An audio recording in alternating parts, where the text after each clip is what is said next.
Good evening. Let us do today's editorial analysis, that is 14th September 2022. The first article is, for India, the buzzword now is all alignment. Here, India today is balancing multiple blocks. Traditionally, India is a non-aligned country. Today, we have moved towards multi-alignment or all alignment. India one way is seen as a bridge in this divided world. In this case, the example is, on one side, Asia-Pacific Economic Framework, Quad, and then India, Israel, UAE, USA. In these fractions, in these blocks, India is a member. On the other side, Shanghai Cooperation Organization, BRICS, these also, India is active participant. So India is trying to, engage all the different blocks and warring factions in the global world. So that's why it is described as multi-alignment. G20 summit is coming up and Prime Minister is visiting for SCO summit. What is expected to happen at Shanghai Cooperation Organization? India's existence in the Shanghai Cooperation Organization itself goes against the non-alignment because SCO has a military overtones. Remember few points here. Energy ties with Russia. USA has opposed for India's energy ties with Russia, but India has moved forward. Similarly, India importing S-400 Triumph missiles from Russia was also opposed. USA has threatened with CATSA sanctions, countering American adversaries through Sanctions Act. But India did not blink. And second is Iran. India stopped importing crude from Iran at Shanghai Cooperation Organization sidelines. This is expected to be revived. Second is, India is building connectivity through Iran's Chabahar port and through a railway connect to Turkmenistan. It provides alternate route to Afghanistan and connectivity to India to Central Asia. On the other side, China is working with Kyrgyzstan and then Afghanistan to build a regional economic corridor, and India is building its own economic connectivity. And finally, India is also engaging with China at SCO summit. So this multi-engagement which we see is described as all alignment. We moved away from non-alignment to all alignment. Prime Minister Modi is the only Prime Minister who did not attend any non-alignment movement summit, NAM summit till date. Connecting the dots to boost the patent ecosystem. So remember that patents are critical to knowledge economy. Any knowledge economy has to survive. The protection of property rights, especially intellectual property rights, is very critical. In this context, there is a policy in India that is called National Intellectual Property Rights Policy 2016 that laid the foundation for this. What are the issues with the patent ecosystem in India today? The first, the institutional weaknesses, that is, many of the cases or applications are pending in the patents office. The second is, many of the patents are non-serious. And Global Innovation Index, which projects various countries, has placed India on lower side because innovation is not taken very seriously in this country. And along with this, industry and academia connection is critical for improving innovation and patents that need to be enriched. And commercial, highly viable innovations, this need to be given importance. This is essential for the rise of SME sector. So India need to work on all these lines. That is what is the essence of this article. An improved bill, but still contentious. This bill talks about the ports, infrastructure. So we have major ports and minor ports in India. The major ports are operated by the center and are in the union list. Minor ports are in the concurrent list but operated by the states. If you compare the major ports and minor ports, the operational efficiency of the minor ports, innovations, modal innovations which are happening at the minor ports is remarkably high. If you take Gujarat, it stands first in the case of innovations in the port infrastructure. On the other side, the major ports' growth, efficiency, over-regulation, these are the problems we are having. So, low efficiency, higher regulation is crippling the major ports in India.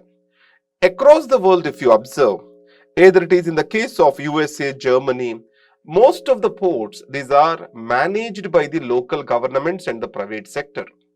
And second is, the central government focuses only on the security aspect and connectivity aspect of the ports. Today, a draft ports bill 2022 is proposed for. In this, what it has been stated is a maritime states development council MSDC exists. This MSDC which is existing, more secretariat and permanent status, statutory status are being provided to it. It means that its powers are being expanded, and it is expected to make a plan for the development of the ports, both major and minor ports in India. It means the decision making is getting more and more centralized. This centralization of the decision making in the ports management is going to cripple the development of the non-major ports in India. That is the worrisome of the author.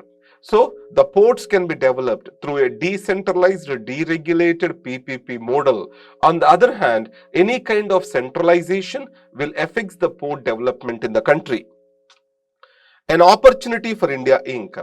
I selected this article for two specific examples. So, India Inc. can play a crucial role with regard to upliftment of MSMEs and second, job creation in India. The MSMEs are facing many crises for the reason that lack of funds and lack of upgradation. If you take the Taiwan as an example, it was able to become a modern technological economy due to investment in innovation and technology. So India Inc. has to invest in technology and innovation to raise our MSMEs and thereby increase the job creation. So in this case, two examples are there. Amazon is investing $1 billion to digitize the SMEs. And second, ONDC, One Network for Digital Commerce, is proposed by Government of India, and we have to see few more initiatives to come from the corporate sector. The Taiwan example, and the next is ONDC, Amazon investing $1 billion in digitizing SMEs. These can be used as examples to improvise your answer. A tariff shock to power users. So in this, I'm going to talk about the problems of the power sector. So this is an article that is criticizing the power tariffs, rise in power tariffs in Tamil Nadu. But from the examination perspective, let us understand the challenges of the power sector. In this case, power reforms were initiated in India. So the major aspect of these power reforms is to decouple the power tariffs from the government of the day, thereby from the politics of the day. So independent energy regulatory commissions were appointed. Even today, these energy regulatory commissions are not truly independent. That is the first problem. And there is a lot of political involvement in this. So that's why the tariffs are not revised from time to time. And second part is the freebies, especially for agricultural free power and also domestic free power for certain sections.